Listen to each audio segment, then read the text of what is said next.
Regularmente hemos visto responder con fe a su llamado, adorar a Dios en momentos muy importantes de su vida, pero no hace mucho, cuando entramos al capítulo 12, vimos también que tomó algunas malas decisiones. Sí recordamos esto, ¿verdad, hermanos? Tomó algunas malas decisiones y ahora en el capítulo 16, pues estamos viendo algo similar y he titulado a esta enseñanza el plan divino versus intervención humana. Y yo creo que sabemos muy bien de lo que estamos hablando. En Génesis 11:30 y Génesis 16:1 nos da la revelación de algo interesante respecto a Saraí. Esta vez Saraí toma un protagonismo interesante, no muy positivo, y habrá repercusiones, pero habrá también esa fidelidad del Señor. Nos dice de Saraí que era estéril en esos dos textos que acabo de mencionar, Génesis 11:30 y Génesis 16:1. Esta era la condición de Saraí. Algunas personas dicen, bueno, no había tenido hijos porque ya era mayor y Abraham era mayor. En efecto, ambos eran mayores, pero la razón por la que ella no había podido dar a luz es sencillamente porque tenía un problema biológico que le impedía dar a luz. Sin embargo, Dios, pese a todas esas situaciones, promete descendencia a Abraham. Y otra vez, hermanos, vemos a un Dios desafiando todo pronóstico, toda probabilidad humana. Lo vimos esto desde el llamado de Abraham, que era una persona no con algunas cualidades, ni siquiera en la línea que corresponde, era la persona más apta humanamente hablando, pero el Señor quiso llamarle de manera soberana y de una gracia increíble. Ahora escoge a Abraham y a su mujer para que sean padres de una descendencia numerosa que él iba a bendecir. Pero ¿cómo el Señor se atreve a bendecir a una mujer estéril diciéndole van a tener descendencia? Desde luego, Saraí entiende cuál es la condición que ella tiene y en la Biblia se reconoce a Saraí como esposa o mujer de Abraham. Normalmente dice, y la mujer de Abraham, y nos dice que ella tenía una sierva. Quiero aclarar que aquí sierva no significa precisamente esclava, aunque algunos textos pueden decir esclava, pero de acuerdo al lenguaje y también al contexto, quiere decir que era como una asistente personal. Esto significa un mayordomo personal. Esta clase de servicio la tenían únicamente personas que poseían muchos recursos. Solamente personas con muchos recursos poseían estos privilegios. No era una sierva común que veía todas las labores de la casa. Era la sierva de Saraí, exclusivamente al cuidado de Saraí y a las necesidades de Saraí. Entonces, esto nos da más idea. Incluso en el capítulo anterior nos muestra también cómo Abraham también tenía un asistente personal. Recuerda Eliezer, cuando él dice, pues es que yo no tengo hijos todavía, tengo un siervo, Eliezer, quien él heredará todo lo que yo tengo, porque era su siervo personal. Entonces, sí existía esta clase de mayordomos, de siervos, en personas con altos privilegios, y esta sierva de Saraí era una egipcia. Esta egipcia seguramente fue dada por Faraón. Recuerdan en el capítulo 12, cuando ellos estuvieron ahí y Faraón les deja ir, les pide que se vayan y Faraón le entrega bienes a Abraham, le entrega muchos bienes y entre esos pues le entrega personas y creemos que esta Agar, la sierva egipcia, venía como un regalo de Faraón. Entonces, este capítulo 16 vamos a ver que está dividido en dos partes. Del versículo 2 al versículo 6 nos habla del primer punto y del 7 al 16 nos habla del segundo punto. La primera parte habla acerca de la infidelidad humana. Otra vez, la intervención humana, el hombre queriendo hacer las cosas de acuerdo a sus planes, a sus estrategias, a sus propuestas, a su inventiva y todo lo que eso conlleva con un corazón caído, estaremos viendo. Pero la segunda parte vamos a ver el plan divino, vamos a ver la fidelidad de Dios, cómo Dios interviene cuando el hombre muchas veces echa a perder las cosas que Dios desde un principio ha determinado se deben de llevar a cabo. Entonces, como hemos titulado este tema, pues vamos a ver el plan divino versus intervención humana. Este capítulo vemos que el tiempo de espera asignado por Abraham no ha llegado. A él le fue prometido, tú vas a tener una descendencia infinita, imposible de contar, tan bendecida, y vas a tener muchas riquezas y bendiciones de todo tipo a través de tu descendencia. Pero esa promesa de Dios no se convierte en realidad todavía, y ya había pasado tiempo. Y esto conduce a Abraham y a su mujer a buscar los recursos del ingenio humano. Es decir, ellos comienzan a pensar, bueno, el Señor, aunque nos ha dado promesas muy bonitas, pues esto todavía no sucede. Quizá tengamos que echarle una mano a Dios, ¿verdad? A lo mejor necesita nuestra ayuda para que Él pueda cumplir las promesas que Él ha decretado. Dios, sin embargo, quiere que se entienda con toda claridad, quiere que lo entiendan Abraham y Sarai, que el hijo implicado será en todo sentido un hijo de la promesa.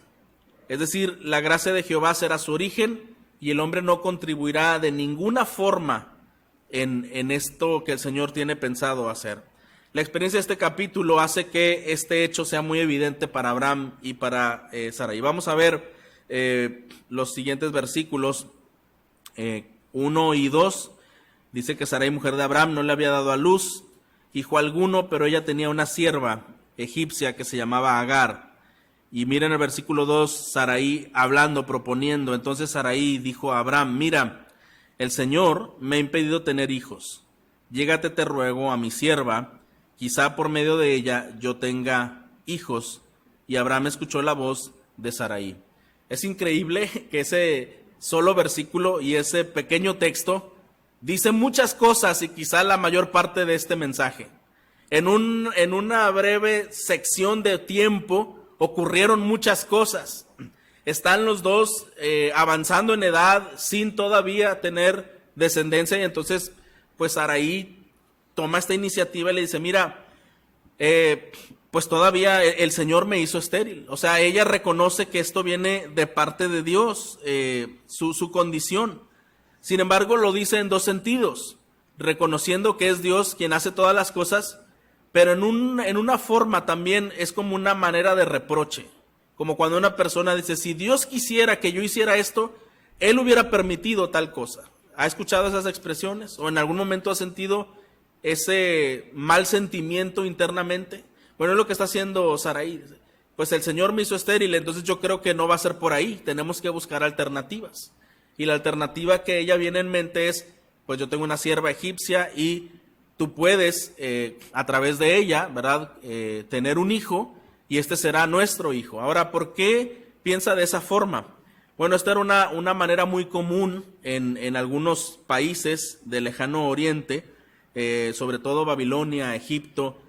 Había esas costumbres de que pudieran alguna de las siervas, ¿verdad?, darle hijos a su amo, y después era reconocido como un hijo legítimo de él y de la esposa del amo, sin que intervenga la sierva como su esposa legítima o su primera esposa.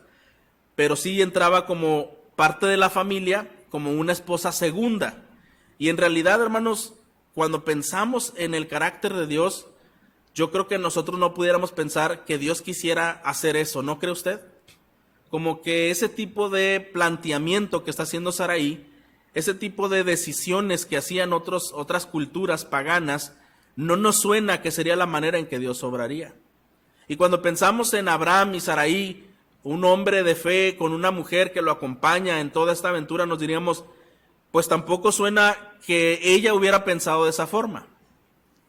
Lo cierto es, hermanos, que muchas veces en la desesperación, personas pueden negar su fe. ¿Está de acuerdo? Personas pueden olvidar su fe. Personas pueden tener una crisis. Y sabe una cosa más, que en esos tiempos se revelan muchos de nuestros ídolos. Porque cuando nosotros queremos algo de una manera intensa, que el Señor no lo quiere dar aún, muchas veces lo que el hombre está dispuesto a hacer revela realmente en dónde está su primer amor. Si una persona está dispuesta a mentir, a robar, a hacer daño, a hacer cosas que van en contra del Señor, está revelando sus verdaderos amores y sus verdaderos ídolos. Esto está sucediendo aquí. Saraí quizá está pensando, pues vamos a ayudarle a Dios, ¿verdad? Porque todavía no responde. Y mira, pues en otros países, en otras culturas hacen esto, pues quizá no es algo tan malo, ¿verdad? Tú te allegas a Agar, ella te da un hijo, lo registramos, por decirlo, ¿verdad?, como nuestro hijo, y ella queda pues como una de tus mujeres, ¿verdad? Cosa que ahí todavía no se veía nada al respecto. Y dice entonces que Abraham escuchó a su mujer. Bueno, en primer lugar vemos aquí la intervención humana, el hombre interviniendo en los planes de Dios, el hombre queriendo ayudarle a Dios, hacerle un favor, razonando de una manera muy terrenal. Y analizando esta primera parte del versículo 2, dice que Abraham escuchó a su mujer. Quien comienza a hablar es la mujer.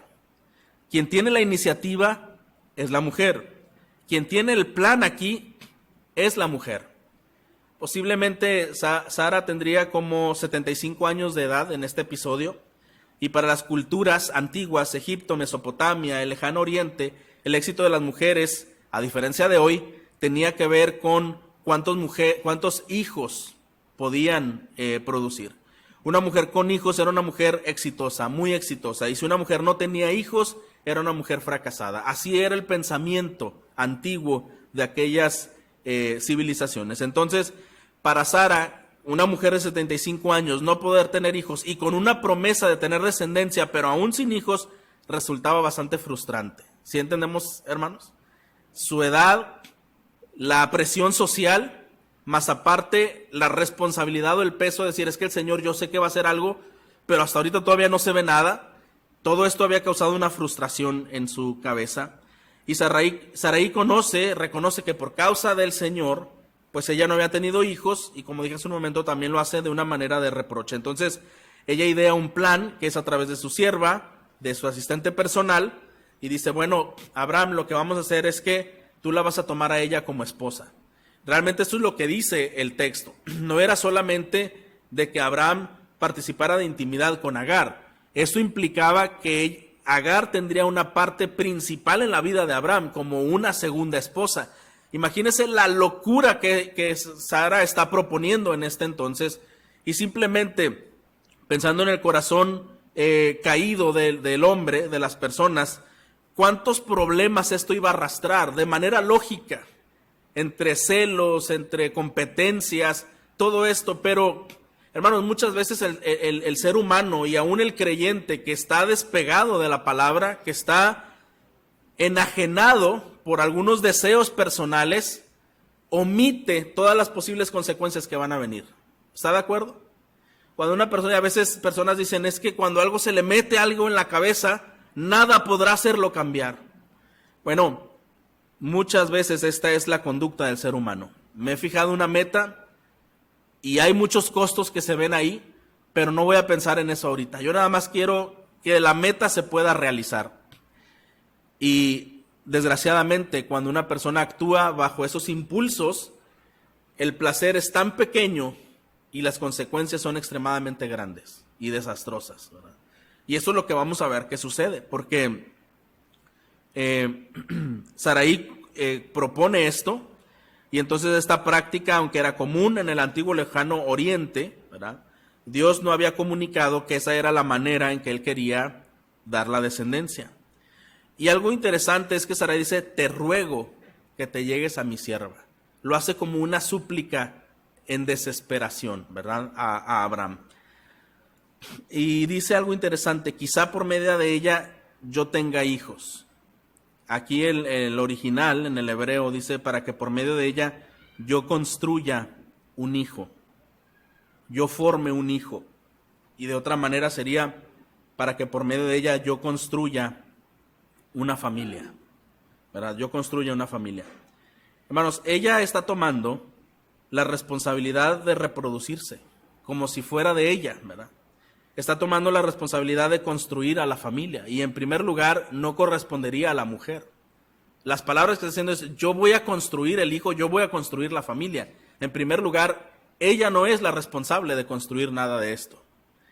En realidad está asumiendo una responsabilidad que no le corresponde, está asumiendo un liderazgo que no le corresponde, y está tomando iniciativas que no le corresponden por un lado y por el otro no se ajustan a los planes de Dios. Tenemos que tener mucho cuidado cuando queremos hacer cualquier cosa y aún pensando, es que el Señor dice que lo hará. El Señor hará las cosas a su tiempo y a su forma. ¿Está de acuerdo, hermano?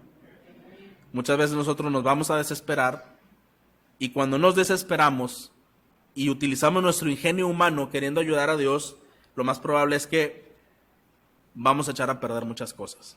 ¿Está de acuerdo? Entonces ella toma el liderazgo de la familia. Es lo que estamos viendo. Ella está tomando el liderazgo y si usted ve hasta ahorita, Abraham no ha dicho nada. Lo único que vemos en el versículo 6 dice, y ella escuchó a su mujer. Fue todo lo que hizo, escuchar. Qué gran error, ¿verdad? Qué gran pecado.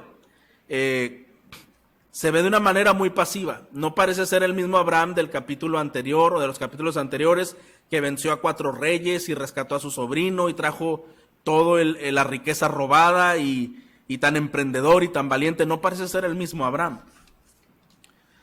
Cuando la palabra de Dios nos dice que no seamos de doble ánimo, ¿verdad? Muchas veces, hermano, una persona puede parecer 2 personas totalmente distintas cuando se aleja del Señor. Puede ser alguien irreconocible cuando una persona está lejos del Señor. Bueno, quiero abrir un paréntesis para dar una ventana a lo que sucede en nuestro mundo. Hasta ahorita, Sara lo que desea es tener un hijo y eso estaba bien. Pero ahora ese deseo se convirtió en algo que ya no está bien. Ahora ella quiere un hijo de cualquier forma que esto suceda. ¿Está de acuerdo? Sus deseos no eran equivocados, pero su deseo ya descontrolado fuera de Dios le hizo tener deseos incorrectos. Ahora ella quiere un hijo sea como sea. Y esto ya es quitar a Dios del cuadro y hacer cosas por su propia iniciativa, por su propia inventiva. Bueno, quiero aplicar dando una ventana a nuestro mundo. ¿Qué es lo que está pasando? Miren, siempre ha sido la naturaleza del ser humano desde la caída el querer tomar el lugar de Dios. ¿Está de acuerdo? El hombre quiere tomar el lugar de Dios. El querer ayudar a Dios, el querer hacer lo que supuestamente el hombre cree de lo que Dios no se ocupa en hacer, o no se ocupa como quiere el hombre que Dios se ocupe. En primer lugar, sabemos que la vida es un don divino, hermanos, ¿de acuerdo? La vida es un regalo de Dios, un don muy preciado. Y en la sociedad, la vida ha sido un derecho universal, algo que se ha peleado, algo que se ha defendido en la historia. Pero tristemente en nuestros tiempos, estos derechos buscan invalidarse mediante ideologías antibíblicas, anticientíficas, anticristianas y antilógicas. Estamos diciendo que hablaremos más adelante de estos temas como ideología de género. Bueno, hay muchas cosas en que la vida está en peligro. Se ha violentado tanto la vida que el hombre ha llegado al punto incluso de querer escoger quién vive y quién no vive. ¿Usted sabe esto? Hay compañías que invierten en países de bajos recursos poniendo como clínicas abortivas, diciendo, bueno, para que no se reproduzcan mucho ese tipo de personas que tienen un poco más de pobreza, porque además van a afectar al mundo y pues van a vivir pobres, entonces vamos a hacerles un favor. La verdad, esto está sucediendo, hermanos, en nuestro mundo el día de hoy, tristemente. Ahora, no solo esto, también el hombre busca ahora quién vive y no nada más quién vive, sino cómo vive a través de una manipulación genética. Este campo se llama la eugenesia. En algún momento quizá usted escuchó hablar de la eutanasia, ¿verdad? El bien morir, dicen algunos, ayudarle a una persona a que muera porque tiene alguna enfermedad, supuestamente. Bueno, esto ya está en vigor en algunos países, ¿verdad? Escogemos pues quién puede vivir, quién puede morir. Bueno, la eugenesia viene de una rama igual, que su definición es la siguiente. Le voy a decir qué significa esta palabra. Manipulación del hombre sobre la genética para generar una raza limpia.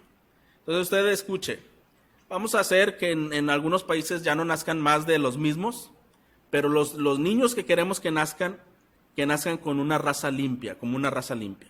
Es decir, más inteligentes, más fuertes, más bonitos, con mayores oportunidades. Y entonces el hombre quiere escoger quién quiere que viva y quién no, y cómo viva. Ahora, esto nos suena, aunque suena mal, dijéramos, bueno, a lo mejor hay algo que tenemos que entender más. Bueno, los fundadores de este movimiento, hermanos, tienen en su origen desde la época del Holocausto de Hitler, los judíos, poco después de la Primera Guerra Mundial, cuando la raza aria buscaba ser una raza limpia y única. Es decir, este ruido viene sonando desde muchísimos años atrás. Desde ahí se ha trazado una línea de sucesores que siguen impulsando estos ideales cada vez con mayor éxito y también con mayor presupuesto económico. Según notificaciones mundiales, estamos entrando en la era del transhumanismo. No sé si usted ha escuchado esta palabra y quiero explicarle un poco qué es el transhumanismo.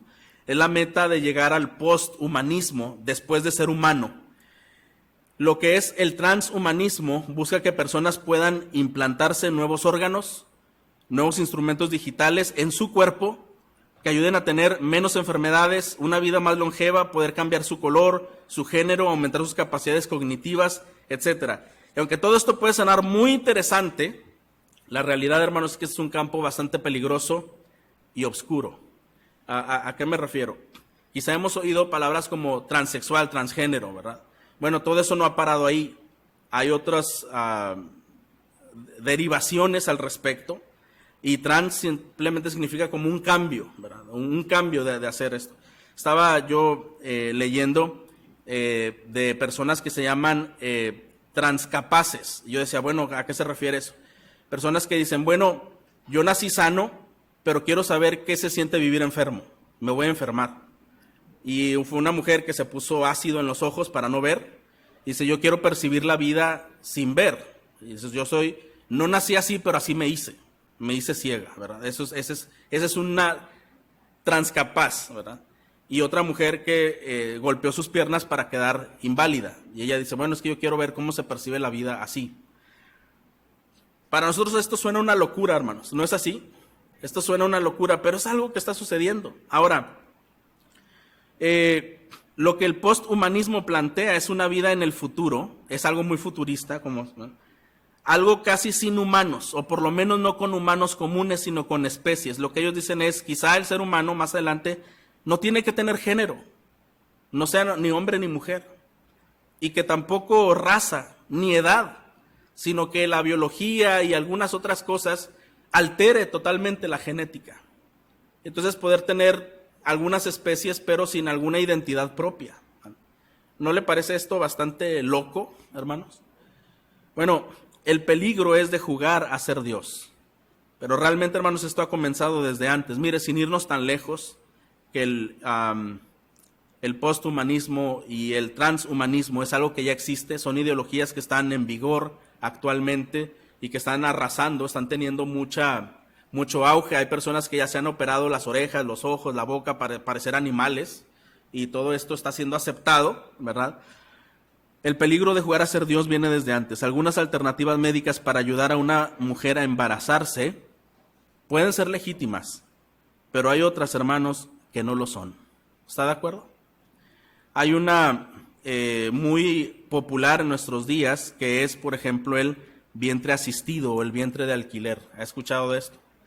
De una mujer y un hombre que quieren tener un hijo, pero no se puede, y entonces buscan a otra mujer sana y implantan en ella, ¿verdad? Desde luego, su biología, y ella presta su vientre para que ahí se desarrolle el bebé sin ser hijo de ella, ¿verdad? Supuestamente, y siendo hijo de estos dos. Ahora, algunas personas pudieran decir, ay, pues qué abnegada mujer y qué bueno, ¿verdad? Que esto. Pero usted sabe que este tipo de recursos se hizo pensando no en una familia tradicional, se hizo pensando porque de esta manera los matrimonios del mismo sexo es de la manera como ahora están procreando sus hijos, ¿verdad? Hombres con hombres o mujeres con mujeres acuden a este tipo de opciones y en algunos lugares o en algunos estados les financian todo esto. Todo esto, hermano, nada más nos lleva a decir que el hombre ha jugado a ser Dios, ¿verdad? Que el hombre ha estado en ese gran peligro haciendo las cosas que no son correctas. Todo lo que el hombre hace retando a Dios, lo único que está haciendo es ir más allá de lo natural y lo establecido por Dios y tendrá que sufrir los juicios de Dios que no tardan en llegar. ¿Está de acuerdo, hermano? No tardan en llegar. La respuesta de Abraham, que se describe como Abraham atendió a su esposa, escuchó a su esposa, se traduce de esta manera: Abraham obedeció a su esposa. Es lo que quiere decir el versículo 2. Cuando Sarai plantea todas sus revoluciones, ¿verdad?, de mente y sus anhelos impulsivos de querer experimentar esa etapa y tener un hijo, bueno, él la escucha y él la obedece. ¿A qué nos suena esto, hermanos? Es decir, Abraham escuchó a su mujer. ¿Dónde lo hemos escuchado antes? Adán y Eva, ¿verdad? Que decía, bueno, y Adán escuchó a su mujer. ¿A qué nos suena esto? Bueno, a Génesis 3:17, y cuando Jehová le dice, por cuanto obedeciste a la voz de tu mujer, maldita será la tierra, ¿verdad? Hay una consecuencia por él no haber tomado el liderazgo y haber reprendido a Eva en el propósito que Eva le estaba dando a Adán. Lo mismo está pasando con Abraham ahora. Él no reprende a Sarai, él no le dice, ¿qué estás pensando? Tenemos que ir a Dios y buscar consejo y preguntar por lo menos si esta es la vía que Él está planteándonos a nosotros. Él simplemente se quedó pasivo y le dejó a ella en sus manos el control de la familia, ¿verdad? Como ella dijo, a través de un hijo, yo puedo formar un hijo, puedo formar una familia, y él simplemente quedó pasivo. Lo que vemos en estas dos experiencias de Génesis es que son las mismas palabras, el mismo orden, y son las mismas acciones. Un liderazgo no bíblico, y Abraham, por el contrario, como dije hace un momento, no se le observa decir ninguna palabra. Él habla hasta el versículo 6, y ahorita lo vamos a ver. Él se encuentra bastante pasivo, ausente, pareciera ser una persona muy distinta a la que enfrentó a los reyes más poderosos de su época y derrotó y buscó a Lot. Sarai, mujer de Abraham, se repite muchas veces, versículo 3. Vamos otra vez a capítulo 16, versículo 3. Muy bien, dice, Abraham escuchó a Sarai. Después de 10 años de habitar Abraham en la tierra de Canaán, Sarai, mujer de Abraham, tomó a su sierva Agar la egipcia y se la dio a su marido Abraham por mujer. Y esta palabra es que se la dio por mujeres, se la dio por esposa, ¿verdad? Sarai, mujer de Abraham, se repite muchas veces. Vemos que Dios ordenó la unión entre un hombre y una mujer y la procreación de una manera natural a través de esta unión. Pero ella toma a su sierva, la da por mujer, es decir, como esposa. Ahora hay una conexión entre Génesis 3:6 y Génesis 16:3 en las dos escenas que mencionamos ahorita: la actitud de Eva y Adán, la actitud de Sara y Abraham. Vemos un paralelismo. Eva tomó la iniciativa, ¿se acuerda? Cuando el fruto, Sarai también tomó la iniciativa. Bueno, Eva dio el fruto a su marido, Sarai también dio el fruto a Abraham, ¿verdad? Ella le llevó a la asistente. El receptor fue Adán en Génesis 3, el receptor fue Abraham en Génesis 16. A ambos hombres les pareció buena idea lo que sus mujeres estaban proponiendo, ¿verdad? Un paralelismo. Ahora, ¿cuál es la respuesta de Agar? Porque aquí Sarai ya decidió, ¿verdad? Ya decidió lo que iba a hacer. Ahora, ¿qué va a pasar con la sierva de Sarai? Bueno, vamos ahí en el versículo 3 todavía. Está Agar la egipcia, y en el versículo 4 dice que Abraham se llegó a Agar y ella concibió. Pero cuando ella vio que había concebido, miraba con desprecio a su señora. Y quizá nosotros pudiéramos decir, pues es que eso era obvio que iba a pasar, ¿verdad? Pero en ese momento, hermanos, el pecado ciega a las personas. ¿Está de acuerdo? Ese deseo impulsivo que se vuelve un ídolo puede cegar a una persona de la realidad y de las condiciones que vienen pegado a las malas decisiones. Entonces, Agar no tenía mucha opción, porque quizá aquí muchos pueden decir, bueno, la mala fue Agar, ¿verdad? Pues fue la que se metió ahí en ese matrimonio. Pero Agar no buscó a Abraham. Sarai buscó a Agar y convenció a Abraham. Agar no tenía mucha opción, ella estaba subordinada a su dueña. Ella accede a la petición de Sarai y llega a la concepción, pero después de que ella queda embarazada, dice que su actitud cambia. Ahora no ve muy bien a su ama, a su señora. Ahora es competitiva y ahora es arrogante hacia Sarai. Esto era algo lógico que podría pasar, pero otra vez el estar cegado no le hizo pensar con claridad ni a Sara ni a Abraham. Hay algo interesante que dice la palabra de Dios en Génesis 12:3, dice: maldeciré al que te maldijere y al que te bendijere bendeciré, hablando de Abraham y de su descendencia.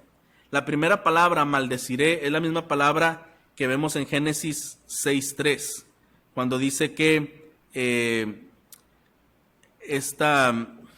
Agar, cuando menciona a Agar, ¿verdad? La egipcia. Bueno, Sarai, hermanos, está en una situación difícil ahora. Ella está en una situación difícil porque lo que sucede es, no puede ella entonces ahora tener claridad sobre las cosas que pasan. Y ahora vamos a ver versículos 5 y 6. Entonces Sarai dijo a Abraham: recaiga sobre ti mi agravio, yo entregué a mi sierva en tus brazos, pero cuando ella vio que había concebido, me miró con desprecio. Juzgue el Señor entre tú y yo. Pero Abraham dijo a Sarai: mira, tu sierva está bajo tu poder, haz con ella lo que mejor te parezca. Y Sarai trató muy mal a Agar, y ella huyó de su presencia. Bueno, Sarai, ¿qué es lo que hace ya en esta situación?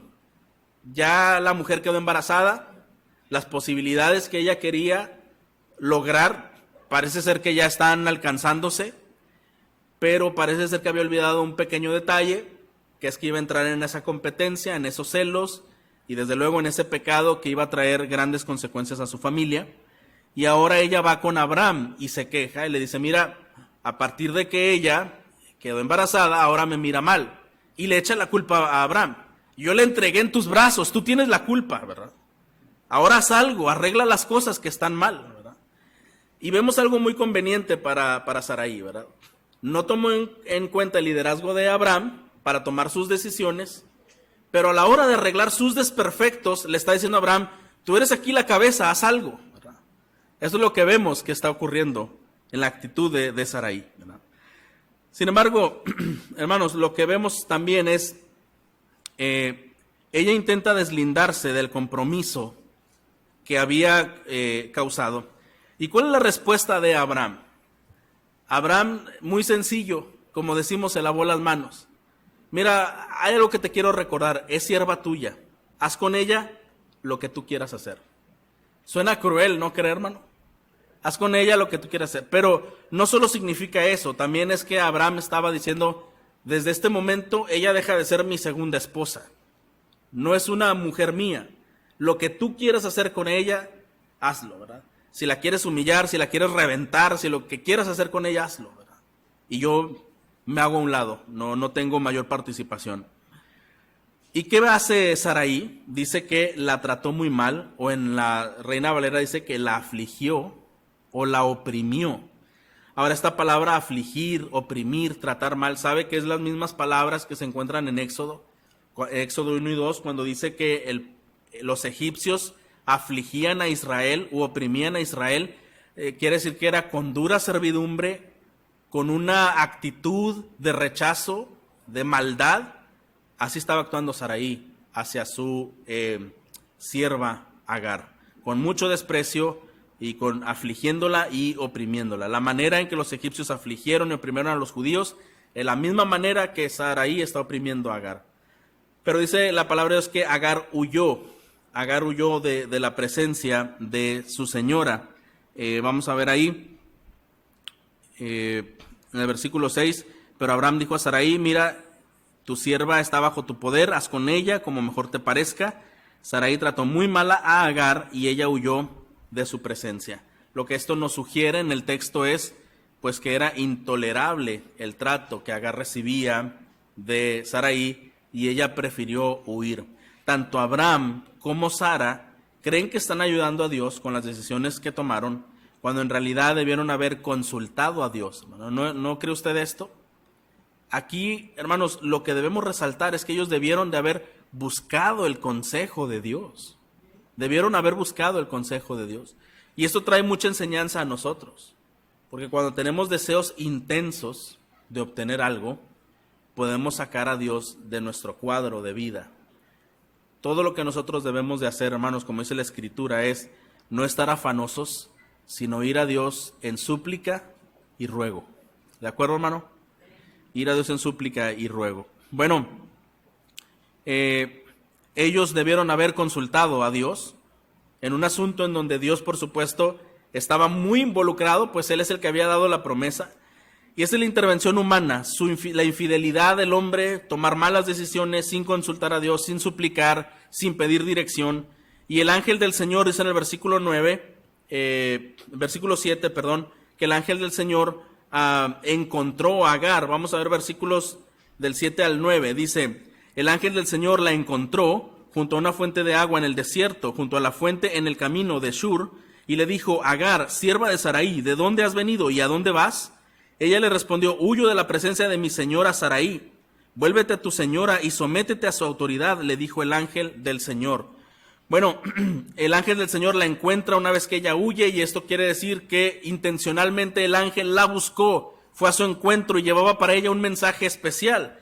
Dios mismo es quien vino al encuentro de Agar, porque cuando dice el ángel de Jehová, bueno, la Biblia nos enseña, nos muestra que es el Señor mismo representado en esa figura de ángel, una teofanía como se llama también.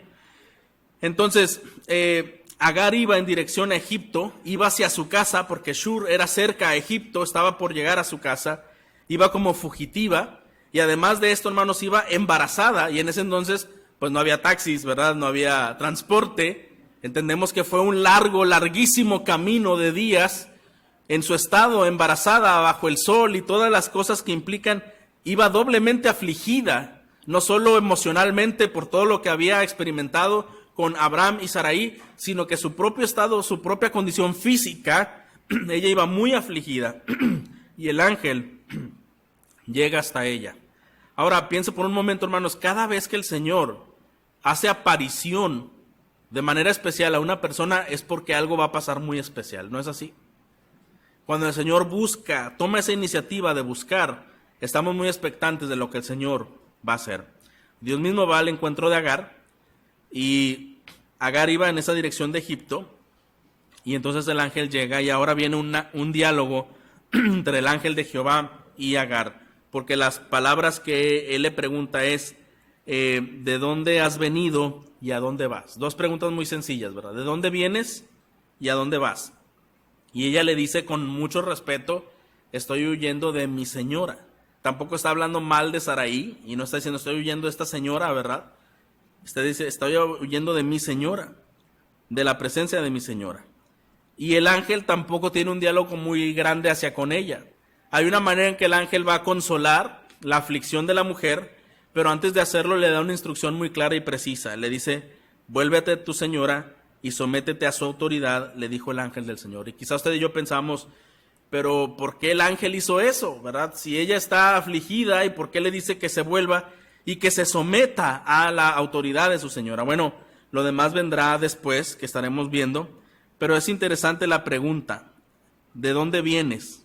¿A dónde vas? Esa pregunta ¿dónde? La hemos oído antes en Génesis 3, cuando Adán se escondió, el Señor le dijo, ¿dónde estás? ¿Se acuerda?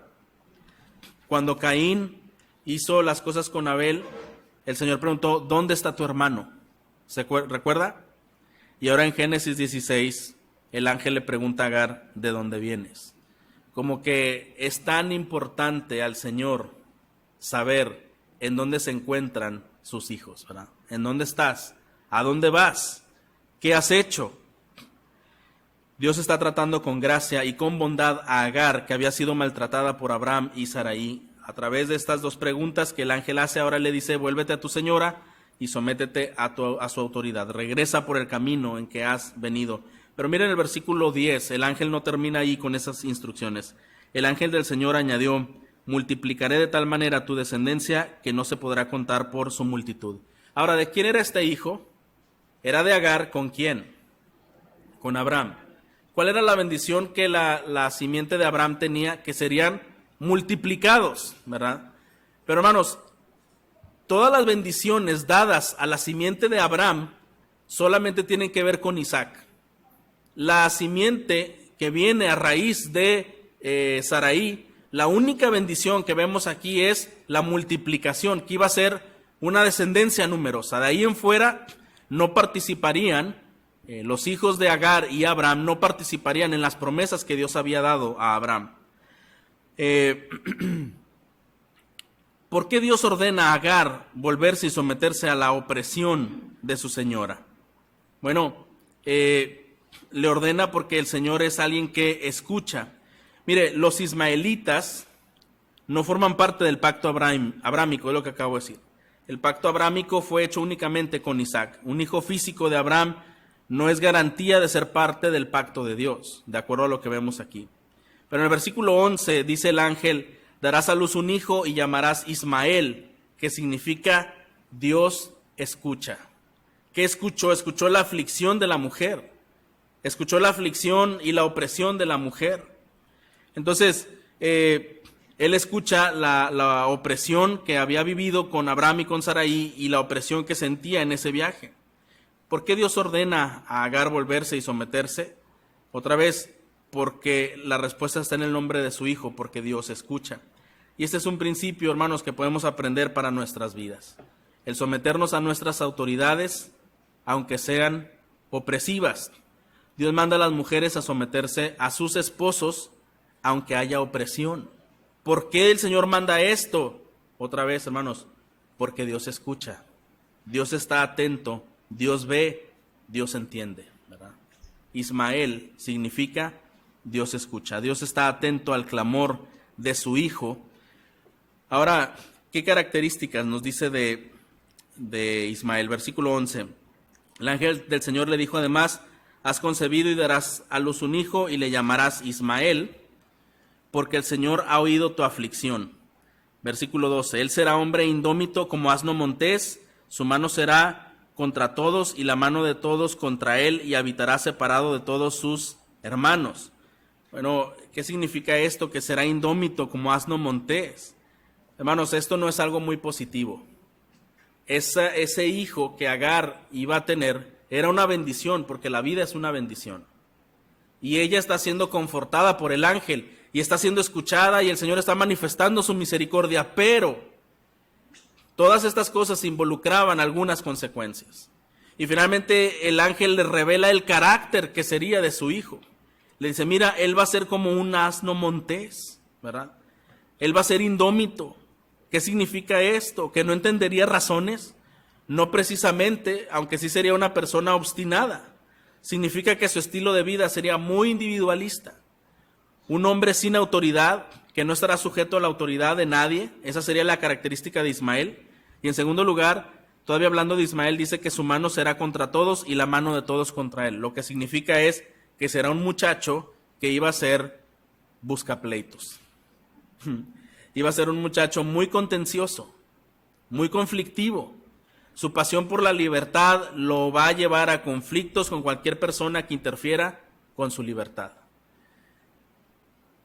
Imagine usted que le digan algo así: vas a tener un hijo y va a estar bonito, ¿verdad? Todo como tú lo puedes querer. Nada más una pequeña cosita, ¿verdad? No le gusta hacer caso a nadie. Y va a ser muy problemático. Yo creo que, por un lado, Agar fue reconfortada, y por otro lado, quizá también se fue muy pensativa. Escuchar cómo sería la actitud de su descendencia. Los descendientes de Ismael, hermanos, es decir, los ismaelitas, ¿quiénes son? Son los árabes. Son los árabes. Qué gran paradoja, ¿verdad? Por un lado, la simiente de Dios, los judíos, ¿verdad? La descendencia de Abraham. Y por otro lado, de la misma descendencia de Abraham, uno de los peores enemigos de todos los tiempos hasta el día de hoy fue por una mala decisión. ¿Entiende usted la magnitud, hermano? ¿Entendemos el alcance, las dimensiones de las malas decisiones? ¿Cómo pueden trascender por generaciones y generaciones? Esto es lo que está sucediendo aquí, ¿verdad? Los ismaelitas, los árabes, una de las principales naciones enemigas de Israel hasta hoy. La lucha entre Isaac e Ismael, que sucedió aquí en este Génesis, es una guerra que aún está presente hasta el día de hoy, que no termina y no terminará hasta los días de Cristo. Una aflicción, un problema que desde ahí se suscitó y hasta ahora no se ha resuelto. Qué difícil, hermanos. La primera guerra árabe-israelí que el mundo registra, que fue en 1948, un conflicto desarrollado en esa época donde se enfrentaron el ejército del recién fundado Estado de Israel y los árabes con todos ellos, Líbano, Siria, Irak, Reino de Egipto, Transjordania, opuestos a la creación del Estado judío. Todo el tiempo han querido deshacerse de Israel. Guerra tras guerra, lucha tras lucha, mucha sangre derramada. Y hasta el día de hoy, ¿ha escuchado usted las noticias? Palestina atacando a Israel, los árabes, los ismaelitas luchando contra los de Isaac. Todavía hasta el día de hoy, hermanos. Todo esto nos enseña que estos conflictos tuvieron su origen en esta época bíblica y cómo los problemas que el hombre cree tener en control muchas veces serán una afrenta por mucho tiempo. Dice que de Ismael, que él estará al oriente de todos sus hermanos, es decir, él no iba a compartir el mismo territorio, y que efectivamente así es. Significa que se aislaría de la descendencia de Abraham, de Isaac, y esto pasa en Génesis 25, cuando Abraham muere, su hijo se va muy lejos de donde vive Isaac, Ismael. Ahora, ¿cómo responde Agar? Ya estamos terminando, versículos 13 y 14. ¿Cómo responde Agar? Agar llamó el nombre del Señor que le había hablado: tú eres un Dios que ve, porque dijo: estoy todavía con vida después de ver a Dios. Por eso se llamó aquel pozo Beer Lahai Roí, el cual está entre Cades y Bered. Agar le dio un hijo a Abraham, y Abraham le puso el nombre Ismael al hijo de Agar que le había dado. Abraham tenía ya 86 años cuando Agar dio a luz a Ismael. Lo que podemos concluir de esta parte, hermanos, es la respuesta de Agar. Ella llama a Dios el Dios que ve, no solo el Dios que escucha, como le llamó primero, pero ahora le llama el Dios que ve. Es la primera vez que una persona le da un nombre a Dios. Abraham dice después: Dios proveerá, ¿verdad? Y le da un nombre, pero es la primera vez que una persona le da un nombre a Dios, y siendo una mujer le da un nombre a Dios, lo cual sugiere que ella le dio a Dios el lugar de Dios que le correspondía. Ella tuvo un encuentro con Dios, Agar, y esto lo podemos resaltar como una bendición, hermanos, porque al final de cuentas, aunque ella vio un muy mal ejemplo entre las personas que debieron de haberla ayudado a cimentar su fe y buscar a Dios, cuando el Señor llama a una persona, hermanos, no importan las cosas que hay alrededor. ¿Está de acuerdo? Agar, a pesar de los malos ejemplos y de los maltratos de quienes deberían de ser personas de fe, el Señor mismo fue a su encuentro y fue a reconfortarla y fue a consolarla y fue a tener un encuentro con ella, y ella cree en ese Dios y ella se entrega a Dios, y entonces el Señor tiene misericordia de ella. ¿Qué podemos aprender, hermanos, de esta sección de Génesis para terminar? Primeramente, debemos confiar en Dios pacientemente, no siendo impacientes como Abraham del Génesis 12 o como Saraí de Génesis 16. Si hay algo que usted y yo hoy debemos aprender es ser pacientes. Y quizá pudiéramos decir: hermanos, pues es que eso ya lo sabemos, ¿verdad? La Biblia lo dice y todo. Sí, hermanos, pero cuando vemos cómo el Señor obra y cómo la impaciencia del hombre trae más repercusiones, trae más problemas y más pecado, esto nos debe de animar a decir: Señor, ayúdame a ser paciente. Quizá hemos estado al límite de tomar malas decisiones por falta de la paciencia. Y yo no sé su situación, hermanos, su condición. Quizás usted está en espera de algo importante y al no llegar o al verse limitado por algunas cuestiones, quiera echar mano de su ingenio, que no siempre está mal, siempre y cuando va de la mano de la voluntad de Dios. Pero cuando usted tiene que hacer cosas incorrectas y suprimir las verdades de Dios para lograr lo que usted desea, son malas decisiones y traerán graves y serias repercusiones a su vida. Por eso, hermanos, lo que hoy debemos aprender y lo que hoy debemos pedir al Señor es: dame paciencia, que no altere los procesos, que no haga cosas por mi cuenta, que no eche a perder lo que tú quieres hacer, ¿verdad? Otra cosa que podemos aprender también es la razón de hacer. Debemos orar, en medio de las dificultades debemos orar a Dios, ser pacientes y orar. La razón de hacerlo es porque Dios escucha la oración del justo y del afligido. ¿Está de acuerdo, hermano? Agarre lo que está diciendo. Yo estaba afligida y tú me escuchaste. Tú escuchas y tú ves. En Éxodo cuando el pueblo de Israel está tan agobiado, tan afligido, y oran al Señor, dice la Escritura, que el clamor de ellos subió hasta la misma presencia de Dios. Y el Señor vio la condición de su pueblo y actuó a favor de su pueblo. Lo que pasa muchas veces, hermanos, es que en nuestras aflicciones podemos dar lugar a la impaciencia y a la incredulidad y decir, pues yo no veo que el Señor esté haciendo nada, ¿verdad? Entonces a lo mejor tengo que hacerlo yo. El Señor oye, el Señor ve. La oración eficaz del justo puede lograr mucho, ¿verdad? Dice Santiago 5. Debemos de creer eso, hermanos. La oración eficaz del justo puede mucho. Trae repercusión, trae de verdad, es importante para Dios. Dios mira la necesidad de los suyos, mira su condición, sus luchas y las entiende. En Hebreos 14 dice que tenemos un sumo sacerdote que se compadece de nosotros porque él mismo padeció, pero sin pecado. Nadie más puede entendernos que el Señor mismo, hermanos. Nadie más puede ayudarnos que el Señor mismo. También podemos orar a Dios porque Él cumplirá sus planes de una forma que es misteriosa para nosotros. ¿Por qué tengo que orar a Dios? Por una cosa importante y sencilla, hermanos, porque Dios es fiel y Él cumple su palabra. Dos cosas quizá muy entendidas para nosotros que este texto nos dice. ¿Qué debemos de hacer en tiempos difíciles? Nosotros debemos buscar la dirección de Dios y ser muy pacientes.